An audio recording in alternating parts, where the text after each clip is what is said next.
Olá, sejam muito bem-vindos ao nosso primeiro episódio do podcast Conexões Nutritivas, um café com ciência. Eu sou Daniela Espírito Santo. Eu sou Tarcísio Santana Eu sou Franciele Nascimento. Eu sou Maria Laura.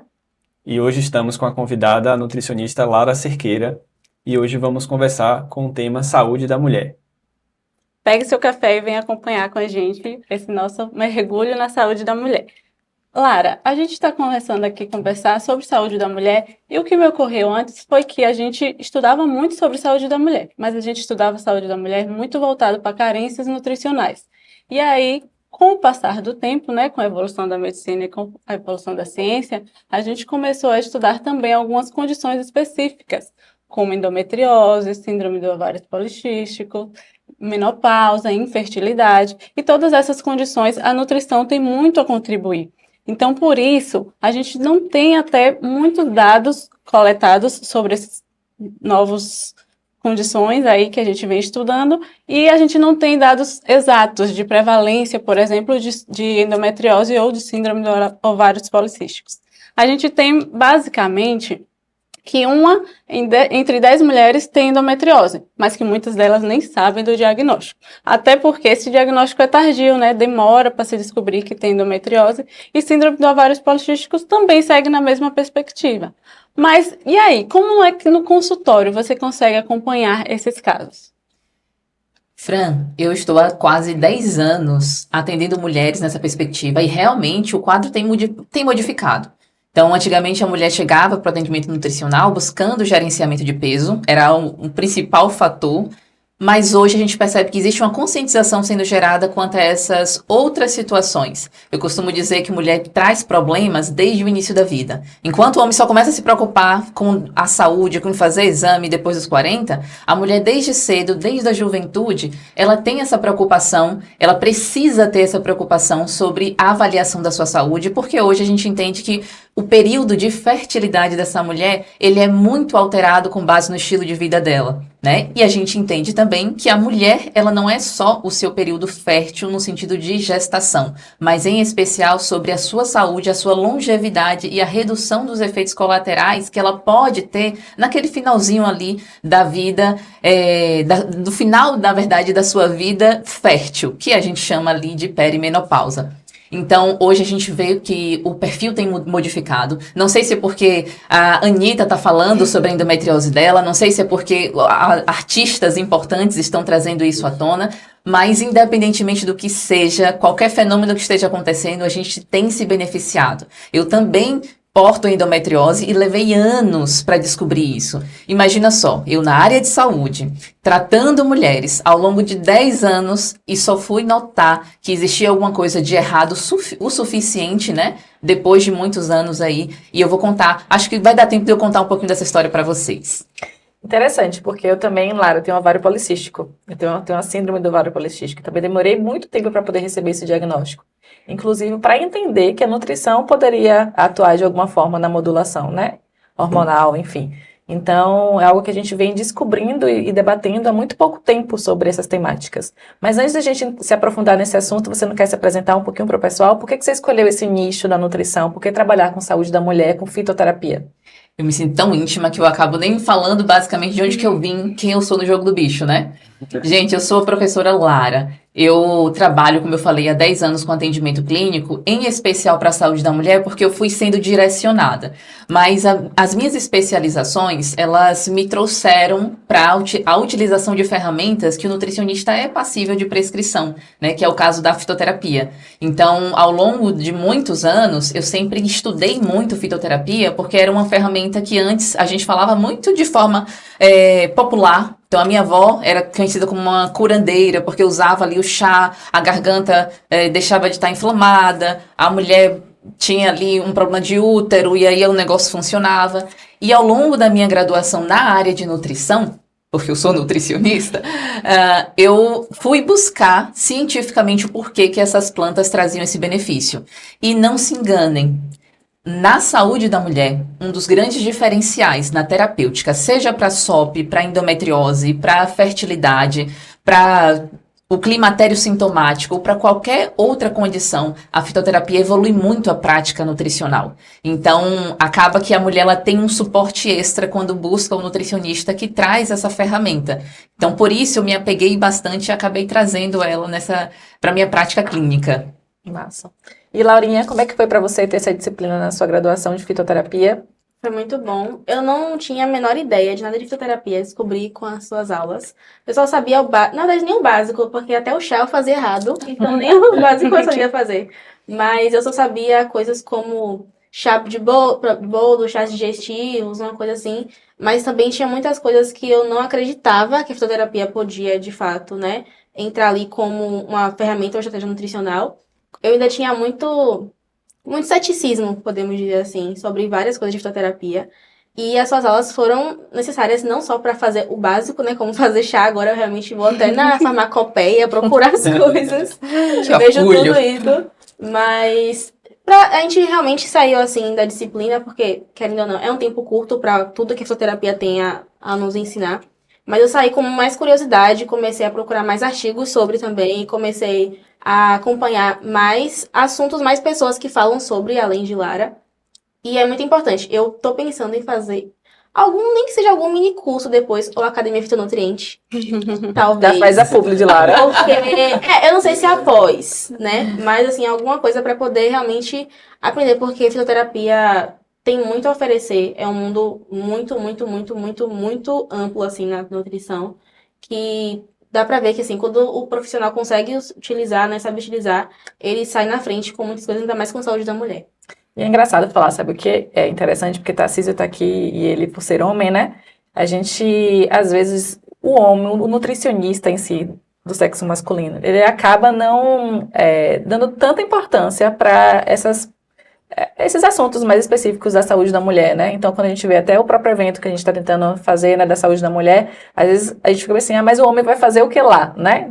Não entendendo que o maior público hoje em consultório é do sexo feminino, né? São as mulheres que povoam mais esses ambientes. Então, também é importante para que o homem entenda, né, como tratar, como da melhor forma que a gente consegue mesmo assessorar essas nossas pacientes, enfim. Mas entrando um pouquinho na síndrome do ovário policístico, o que é que você tem para dizer para a gente, assim? Como é que está essa procura realmente? Você acha que aumentou o diagnóstico? As pessoas estão se interessando mais em tratar?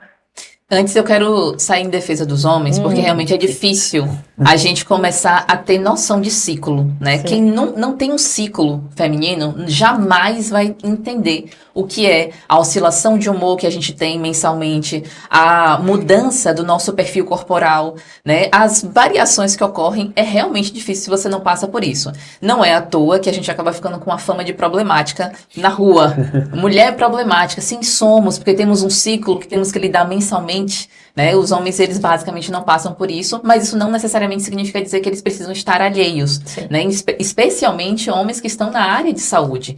Então, eu discuto muito isso com Thomas, que é o meu noivo, ele também é nutricionista, e a gente fala muito sobre a importância da gente trazer o olhar para a realidade da mulher, para que ela se entenda, porque muitas mulheres, elas ainda não notaram que elas precisam ter uma adequada visão sobre o seu ciclo menstrual. Nosso ciclo menstrual, se nós tivéssemos atenção a ele desde novinhas, desde a primeira menstruação ali na menarca, a gente evitaria muito transtorno sobre a saúde. E eu digo isso porque a maioria das condições clínicas, inclusive a síndrome do ovário policístico, ela acontece justamente e ela exacerba e acaba não tendo ali um controle porque a gente não tem noção desse ciclo. Daí a menina fica vários meses sem menstruação e acha que tudo bem. Aliás, ela não gosta de menstruar. Ela não viu sentido na menstruação. Então, é natural que ela até queira que aquilo ali aconteça. Ela queira que a SOP, ela agrave. Porque ela não quer voltar a menstruar, né? E a gente percebe hoje, talvez por conta da internet, por conta das informações em redes sociais, que as mulheres, elas estão sendo mais expostas a essas informações. Hoje, eu recebo pacientes no consultório onde elas já começam a se identificar dentro do ciclo, que antes isso não acontecia com facilidade. Eu precisava fazer uma educação primeiro para que essa mulher entendesse o ciclo, qual fase do ciclo ela está e qual seria a manobra que a gente ia realizar dentro desse ciclo. Até porque as estratégias nutricionais e fitoterápicas, elas também acontecem com base no período do ciclo dessa mulher.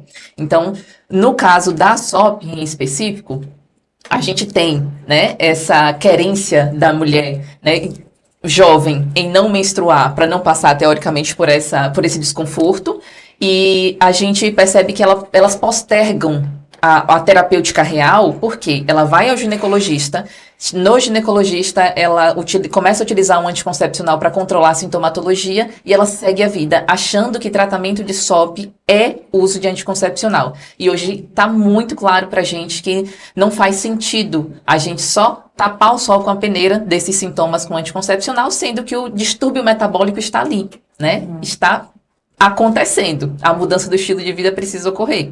E o que eu acho bacana hoje é que tem muitas mulheres que já chegam no consultório também, o que também não acontecia antes, falando sobre um estilo alimentar já com uma proposta diferente, porque elas possuem a síndrome do ovário policístico. Então, a grande parte hoje já entende que a alimentação tem um papel super importante nisso.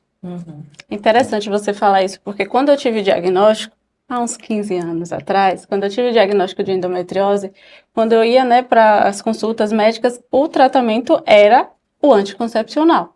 Eu passei bom tempo só tomando anticoncepcional, mas mesmo assim eu não sentia essa melhora.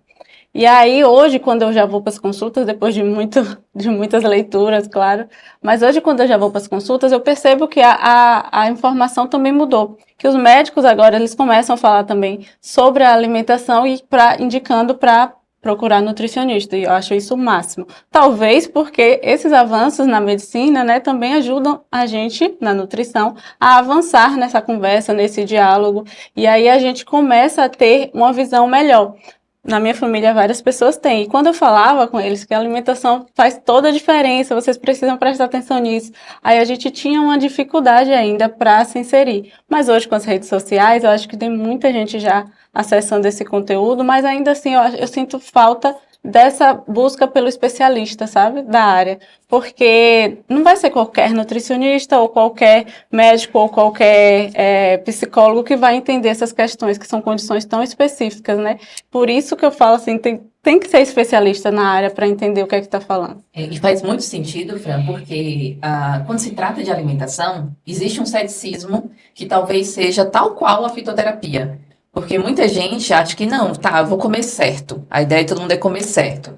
Mas existe a peculiaridade, a individualidade. E em especial no caso da endometriose, a gente não tem que avaliar o quão profunda essa endometriose está. E se ela já atingiu outros órgãos, né, que estão ali fora do eixo comum, da região pélvica.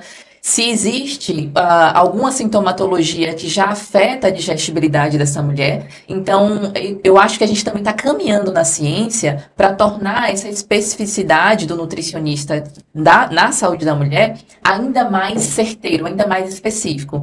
Tem alguns estudos de associação que eu acho bem bacana, que começam a fazer, né, a avaliação de comportamento alimentar com agravamento de endometriose. E eles percebem que mulheres que pulam o café da manhã, elas sentem muito mais cólicas por conta da endometriose do que aquelas mulheres que não pulam o café da manhã.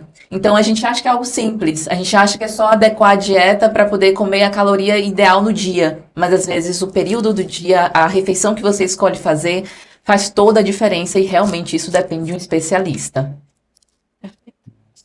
Estou aprendendo muito hoje aqui. Para mim é um tema, assim, nunca me aprofundei, né? Sempre acompanhei Dani aqui, né? Então, assim, sempre vejo relatos de algumas mulheres. Observo também essa questão do ciclo, né? O quanto é importante identificar qual ciclo tá. Inclusive, eu vi um folhetim, né? Informando que a depender do ciclo tem um determinado fitoterápico, tem uma determinada semente também, que tem umas sementes que são utilizadas, né? Naquele momento deveria ser utilizada. Então, eu busquei algumas informações. Eu tenho uma aluna também que é muito interessada nessa área e ela sempre compartilha comigo, olha, lê isso aqui e tal. E aí eu, na curiosidade, né, que eu tenho sempre, então eu fiquei lendo esse material e achei muito interessante isso, essa coisa de você, a mulher, né, ela identificar, né, ela se conhecer, se identificar ali qual é o ciclo que ela tá e qual fitoterápico ou qual nutriente ela tem que buscar naquele momento para ajudar naquela situação. Então eu achei muito, muito interessante essa peculiaridade, assim. Eu vou aproveitar seu gancho e associar com o gancho que Fran trouxe no início. Fran falou que antes a gente lidava muito com deficiências nutricionais na mulher, a gente destacava as deficiências, que seriam da mulher em especial, né? Mas a gente percebe que às vezes essa deficiência de nutriente pode ocorrer diante do ciclo, do período do ciclo. E não é só por ser da mulher, mas ser também do período do ciclo dela. A gente nota que a gente consegue hoje fazer controle de TPM, colocando ali naquela fase lútea da mulher, que é aquele período depois da ovulação até o início da menstruação, né? O momento que a mulher quer desistir da vida, não acredita mais em nada, acha que nada vai dar certo, começa a ficar com um caráter mais pessimista possível, né? E começa a ter todo aquele estado de retenção de inflamação, mas nessa fase ela também tem uma demanda maior por determinados micronutrientes, né? E a gente percebe que às vezes uma adição maior de cálcio nessa dieta pode controlar a sintomatologia de TPM. E quando eu falo de TPM, né, que é a síndrome pré-menstrual, a gente já até mudou o termo hoje em dia para SPM por conta disso. Eu trago, inclusive, uma condição que pode ser mais grave, que as mulheres precisam se atentar. Porque a gente passa a vida toda falando de TPM, achando graça, sorrindo, dando risada, fazendo piada. Sempre meme, né? Risada. A gente é um meme ambulante de TPM, né? Mulher é um meme ambulante de TPM.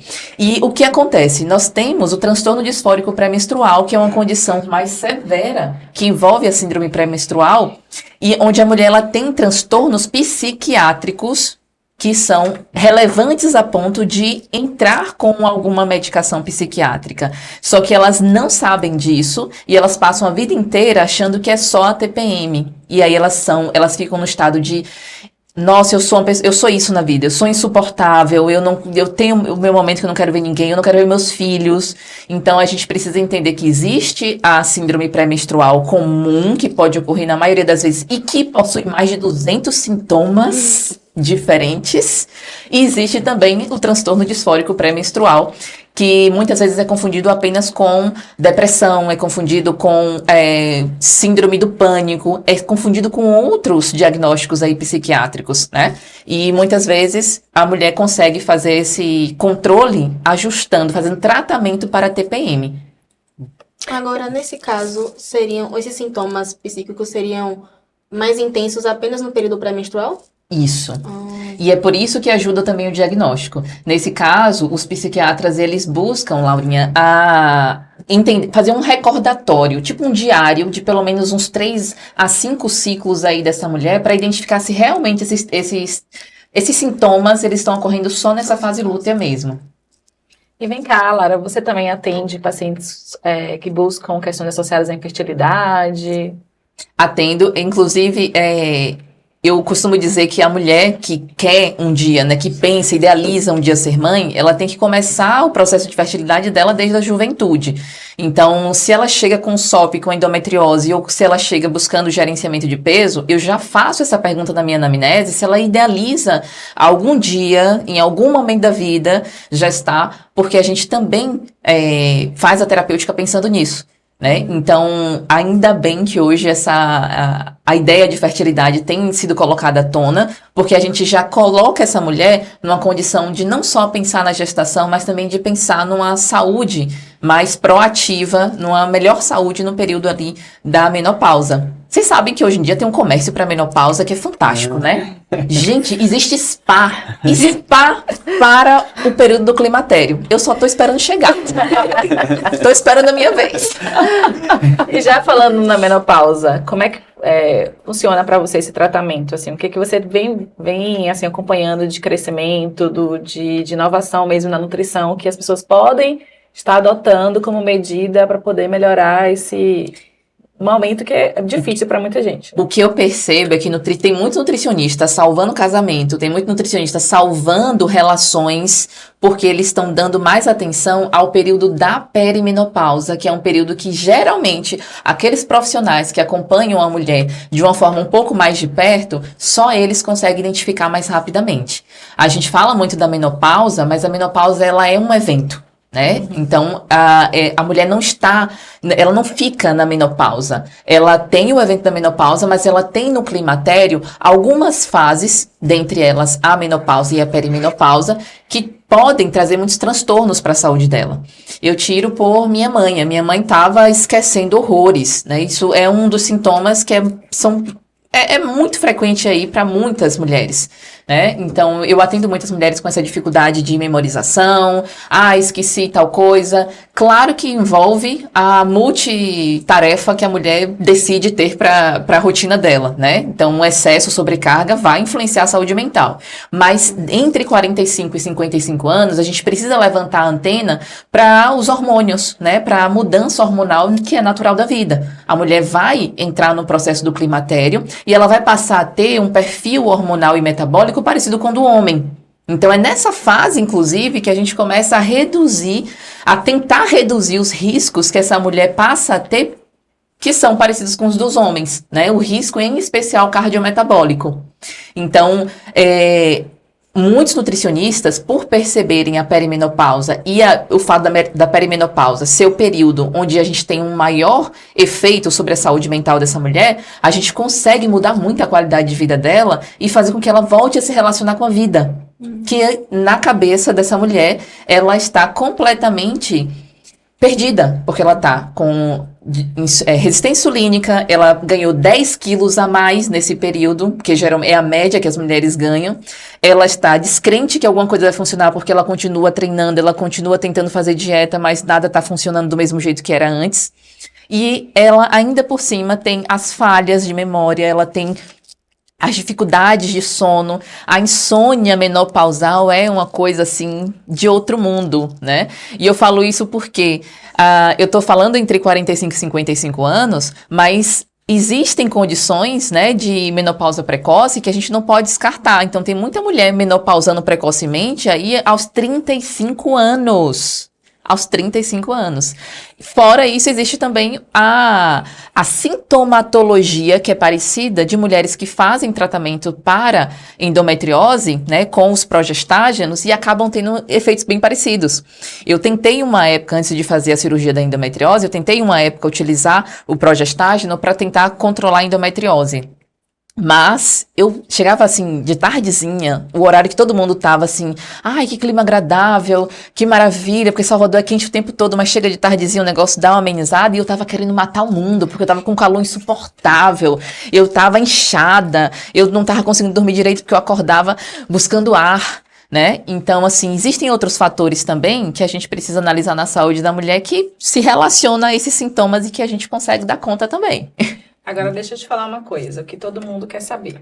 Quais são os nutrientes ou os fitoterápicos que você vem assim na sua cabeça quando você pensa em alguma fase dessa, da mulher, assim, que seria importante? Eu vou trazer uma planta que, para mim, ela se enquadra em diferentes condições voltadas para a saúde da mulher. Vitex agnus castus. Vitex agnus castus, a gente encontra estudos clínicos bem conduzidos para controle de SOP, para melhorar, para fazer controle do hormônio antimuleriano para aquelas mulheres que estão aí buscando fertilidade. A gente encontra estudos para dismenorreia primária, né, para as cólicas menstruais comuns, que aí a gente encontra aí, né, frequentemente. Não, é normal, eu sinto cólica todo mês, tomo meu anti-inflamatóriozinho todo mês e tá tudo certo, né? O Vitex agnus castus também já foi avaliado para mulheres na menopausa, né, no climatério, reduzirem a sintomatologia do climatério. E, de maneira geral, é o tipo de planta que faz um controle de TPM que é absurdo. Então, a gente vai botar ele como presidente em algum momento, né? Do jeito que eu tô falando aqui. É o Coringa, né? Não sabe o que fazer na fitoterapia para essa mulher? Usa o Vitex agnus castus porque ele traz um equilíbrio, né, hormonal interessante e ainda por cima ele consegue trazer um estímulo dopaminérgico interessante também. para fazer essa mulher voltar a querer fazer as coisas. E se eu fosse colocar uma planta combinada com ele, eu com certeza colocaria aí a Rhodiola rosea, que a gente encontra já inclusive nas farmácias. Tanto o Vitex quanto a Rhodiola rosea são produtos tradicionais fitoterápicos, ou seja, medicamento acabado à base de planta. Todo mundo acha que planta medicinal a gente prescreve só na forma de chá, né? Mas existem medicamentos que são feitos à base de plantas. Dentre eles, nós temos aí a Rhodiola rosea e o Vitex agnus cassus como uma das alternativas. Então já encontra em cápsula. Encontra em cápsula, já o extrato padronizado. E para vocês terem ideia, esses produtos, eles têm um controle de qualidade que é, assim, absurdo. Eles são mais difíceis de serem produzidos do que um medicamento sintético comum. Então, existe uma rigorosidade muito grande para esses produtos estarem nas farmácias. E no caso da rhodiola, eu falei sobre ela porque ela tem um impacto ainda maior nessa vontade de querer fazer as coisas. Ela tem uma atividade adaptógena para controle de estresse. E eu não sei se vocês notaram. Aproxima essa câmera aqui, a galera do marketing. Mas se a gente conseguir controlar o estresse da mulher, que não vai deixar de existir, diga-se de passagem, a gente controla 90% dos problemas dela. Nossa, Qualidade que de impacto, vida, né? Agora, um ponto que você trouxe, assim, relacionado, você falou, né? Citou aí 2 fitoterápicos, agora vamos para os vilões, ou possíveis vilões. Vamos pensar assim, vamos trazer para a alimentação, né? Quais seriam aqueles que potencializariam, deixariam esse estresse aí num nível totalmente descompensado? Tem esse alimento, tem esse nutriente, pode ser esse vilão? Tem, e muitas vezes a gente só regulando esses vilões, a gente já consegue um impacto fantástico, sem necessariamente ter que acrescentar nada. E aí a gente vai precisar dar nome aos bois, né? Porque de maneira geral, a mulher ela tem uma demanda energética infinitamente menor do que o dos homens. Infelizmente, nosso conteúdo de massa magra não é o mesmo, nosso tônus muscular também não, e os nossos hormônios também não. Né? Então, querendo ou não, fazer controle, né, calórico é algo que facilita de maneira geral, porque mulher em dieta hipercalórica vai fazer transtorno metabólico, e transtorno metabólico vai dificultar, piorar qualquer quadro, mas sendo ainda mais específica, no caso da SOP, né, da síndrome do ovário policístico, vale muito a pena a gente considerar o tipo de carboidrato que a gente oferta. Então, farinhas refinadas, açúcares, são carboidratos que dificultam muito o controle da SOP, porque a gente entende que SOP hoje se relaciona com resistência insulínica de uma maneira muito importante, e essa resistência insulínica muitas vezes não aparece para a mulher dificultando ela de perder peso, né? Às vezes não aparece para ela porque alterou a glicemia, mas aparece com aquele problema de pele dela que ela não consegue tratar, com o melasma que ela não consegue tratar, porque ela está fazendo muita glicação. Então, segurar esses alimentos que são à base de farináceos e açúcares. Farináceos, quando eu falo também de farinha de arroz, porque tem muita gente pensando, não, é farinha de trigo, é só tirar o glúten. Não é o glúten em si, são as farinhas. Então, aquele bolo fit, que é com farinha de arroz, porque tirou a farinha de trigo para retirar o glúten, ele continua sendo uma fonte de farinha refinada, né? E no caso da endometriose, a gente precisa segurar com um pouco mais de veemência alguns alimentos que são de origem animal, porque aí a gente tem um impacto grande de algumas gorduras mais saturadas, piorando a inflamação e dificultando ainda mais o sistema antioxidante da mulher com endometriose, porque já é falho, já é quebrado. Uhum. E para a mulher com endometriose, a gente também tem que ter cuidado com hipersensibilidades alimentares. Aí a gente vai ter que identificar nela se ela responde, se ela inflama mais com a presença de laticínio, se ela inflama mais com a presença do próprio glúten, né? Aqueles alimentos que a gente entende que tem um potencial hiperalergênico um pouquinho maior. Como portadora de endometriose, né? Porque é o tipo de doença que é crônica, por mais que eu tenha feito cirurgia, por mais que eu tenha feito tratamento, por mais que eu faça, né, meu estilo de vida, gerar esse controle da endometriose hoje, eu percebo que se eu falho na minha alimentação, é um dos primeiros pontos que eu noto que volta toda a sintomatologia.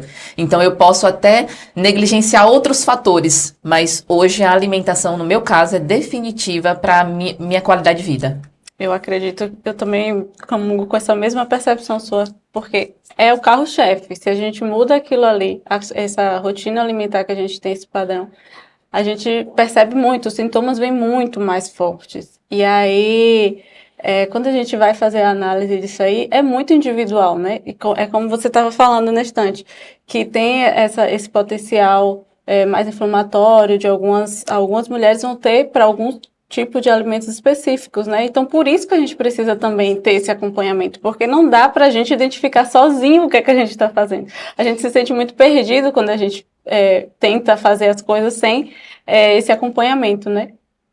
E trazendo para a realidade de mulheres que não têm necessariamente um diagnóstico de SOP, de endometriose, de adenomiose, mulheres que se queixam de dismenorreia, né, de cólica menstrual, que é a primária mesmo, que é por conta do ciclo menstrual, a gente tem que ter um pouquinho de cautela nessa fase aí, quando você perceber que a menstruação tá vindo, tem que ter um pouquinho de cautela com bebidas muito cafeinadas, né, porque cafeína faz aumento de contração muscular e isso pode piorar o quadro. Tem aí muitas mulheres que ficam tomando muito café para estudar, para fazer e acontecer. É fitoterápico.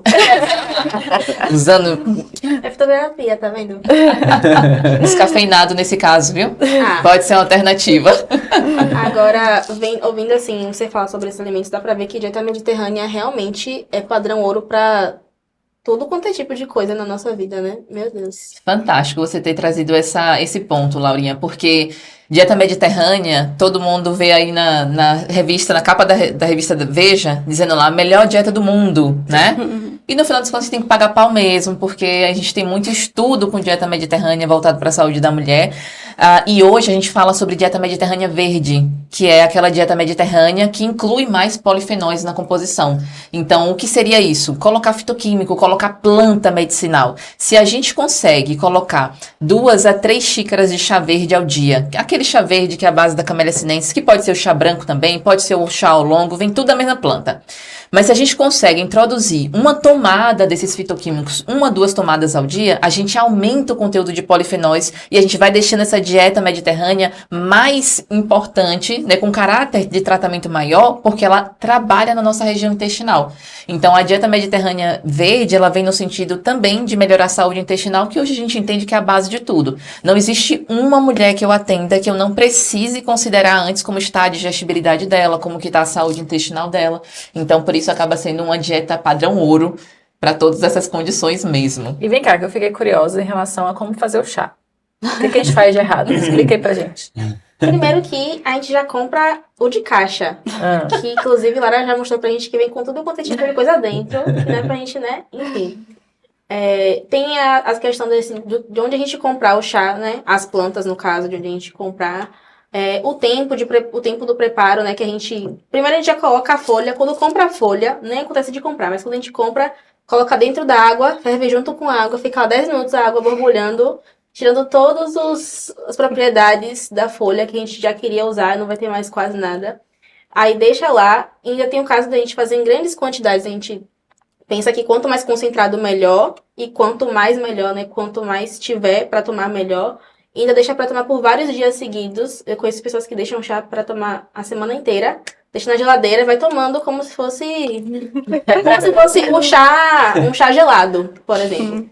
E aí, com Lara, a gente aprendeu tudo isso. A gente aprendeu, né, a ir buscar nos materiais básicos que a gente tem para todo mundo, não só para nutricionista, mas está disponível para todo mundo ler. Primeiro, buscar o chá certo, para a situação certa. Buscar as plantas, a quantidade da planta que a gente vai usar, porque a gente também não tem noção de peso de nada. Ainda mais de planta, a gente não tem noção do quanto é 1 grama de planta. 1 grama de planta e a quantidade de água que vai usar, certo, também, porque... Na maioria tem a quantidade, mas ainda assim tem umas plantas específicas que pedem uma quantidade específica de água. O tipo, né, se vai ser para infusão e tal. O tempo de preparo, o tempo de fervura, a quantidade de vezes que pode ser tomado também, das doses. O rodízio de plantas, que é uma coisa que Lara fala muito também, que eu nem fazia ideia do que era rodízio de planta, para que servia rodízio de planta com Lara. Mas, gente, é muita coisa. A fitoterapia realmente tem muita coisa. É um caminho sem volta, né? Agora você se assustou um pouco com o que ela disse ali em relação à pessoa guardar por uma semana, mas me diga, você que trabalha com fitoterapia, qual o maior absurdo que você já ouviu, ou que você já presenciou de alguém fazendo assim relacionado à fitoterapia? O maior absurdo é dizer que fitoterapia não funciona. Esse é o maior absurdo, e eu falo isso porque tem sido propagado por nomes importantes, né, por profissionais da área de saúde, que se entende aí, né, como medicina tradicional. Nós temos evidência científica para o uso de plantas medicinais, inclusive na forma de preparação extemporânea, que são as formas do chás. Então, a infusão, a decocção, a maceração, nós temos conteúdo gratuito disponibilizado pelo Ministério da Saúde, que toda a população tem acesso, jogando no Google. Então, eu acho que a situação pior do mundo seria essa. Agora, que dói meu coração ver o povo fazer o chá e dizer assim, olha, tá tão branquinho, tão transparente, acho que não vai funcionar não.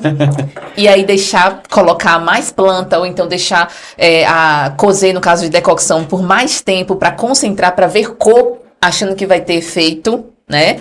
Então, a galera gosta muito de utilizar o chá pensando no emagrecimento. A gente fala o tempo inteiro que o chá não vai emagrecer ninguém, até porque quem emagrece são as pessoas, então pouco importa o que elas estão fazendo, mas quando a galera busca o chá para gerenciar peso, é uma galera que é meio surtada, é a galera que ela acha que esse volume vai influenciar, então é uma galera que faz 1 litro de chá, toma ao longo do dia inteiro, e aí vai se preocupar, não, eu vou garantir logo o meu chá do dia seguinte, aí faz antes de dormir o chá que vai tomar no dia posterior. Então, isso acaba trazendo riscos à saúde também. Porque não é só o chá deixar de funcionar. É aí sim ele impactar negativamente. Então, se eu faço uma extração no tempo errado, deixo por muito tempo, ou então não consumo no momento certo, eu posso extrair componentes que vão aumentar a minha coagulação sanguínea, eu posso extrair componentes que vão danificar a minha mucosa gástrica. E isso tudo, no final das contas, traz prejuízo.